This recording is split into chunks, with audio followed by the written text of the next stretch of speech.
చూడండి, మేము వచ్చాం కానీ అంబులెన్స్ కూడా రాలేదు. అంబులెన్స్ వాళ్ళు కూడా చాలా ధీమాగా లేట్ చేసేస్తున్నారు. మేము ఊరు కొండ చివరి వరకు దిగిపోయాము, అయినా అంబులెన్స్ కూడా రాలేదు. ఫోన్ చేసాం కానీ రెస్పాన్స్ గా త్వరగా తీసుకోవట్లేదు.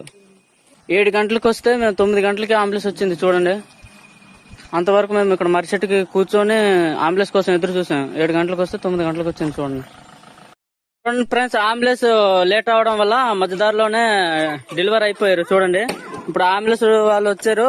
చూడండి, మేము 7 గంటలకు వస్తే వీళ్ళు 9 గంటలకు వచ్చారు. ఇంకో మధ్యదారిలోనే మాకు డెలివరీ అయిపోయారు. ఇదిగో మర్రిచెట్టుకే డెలివరీ అయిపోయారు. చూడండి, ఇంత ధీమా అన్నమాట. మాకు రోడ్డు పరిస్థితి బాగాలేదు కానీ ఇంత ధీమాగా చేశారు. ఇప్పుడు వచ్చారు. చూడండి, వీళ్ళు ఇప్పుడు హాస్పిటల్ కి డెలివరీ అయ్యారని అక్కడ బుక్కుల్లోనే అన్నింటిలో రాసుకుంటారు. ఇక మర్రిచెట్టు దగ్గరే డెలివరీ అయిపోయారు. చూడండి.